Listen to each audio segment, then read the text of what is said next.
Hello friend, नमस्ते। हम पूनम आप सबका अपने यूट्यूब चैनल पूनम मोदी गीत में स्वागत करत है। आप सभी कैसे ना, हम उम्मीद करते हैं आप सभी अच्छा हुई। हम आप सबके तरह एक बहुत ही प्यारा दर्द भरा विवाह गीत लेके आई है। हमारा गीत कैसे लगे कमेंट करके आप जरूर बताओ जी।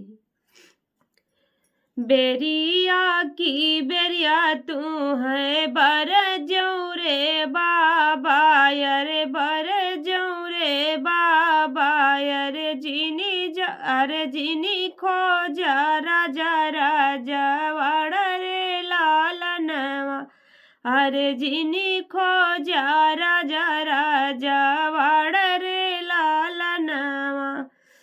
अरे राजा राजा वाड़ा मांगई बहुत है जवार, बहुत है जवार, अरे बिकी जई है घरवा दुआर रे लालनवा, अरे बिकी जई है घरवा दुआर रे लालनवा। दुआरे पे मांगई बाबा गैया भाई सिया, अरे चढ़ने को मांगी हाई कर रे लालनवा, अरे चढ़ने को मांगी हाई कर रे लालनवा।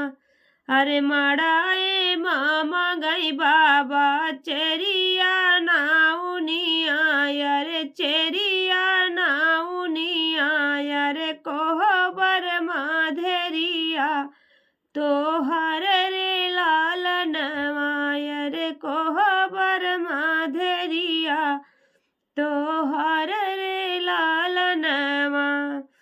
अरे यतनी वचन सुनी बियटी के बाबा, अरे नैना लालिता होई जाए रे लालनवा, अरे नैना लालिता होई जाए रे लालनवा।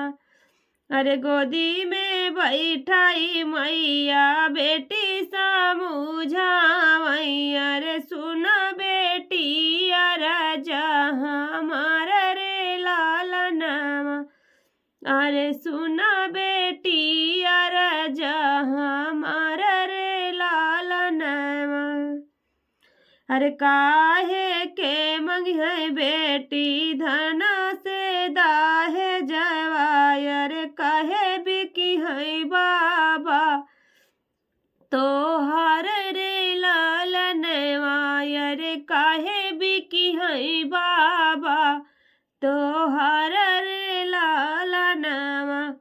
अरे काहे मांगी है मोरी, काहे मांगी है मोरी बेटी गैया से भाई सिया, अरे काहे मांगी है चढ़ने को कर रे लालनवा, अरे काहे मांगी है चढ़ने को कर रे लालनवा।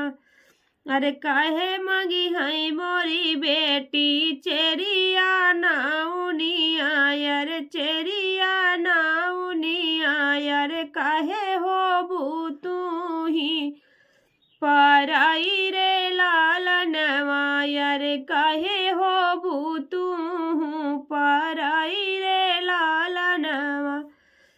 इतनी वचन सुनई बेटी हो कावन रानी, बेटी हो कावन रानी, नैना न ढूरै लागी आंसुरे लालनवा, अरे नैना न ढूरै लागी आंसुरे लालनवा।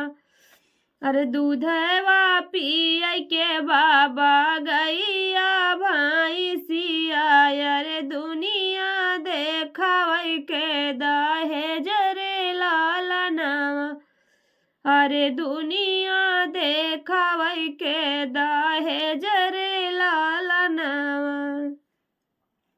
अरे घरवा पोतन के बाबा चेरिया नाउनिया, अरे चेरिया नाउनिया, अरे बेलसई के धेरिया तो हर रे लालनवा, अरे बेलसई के धेरिया तो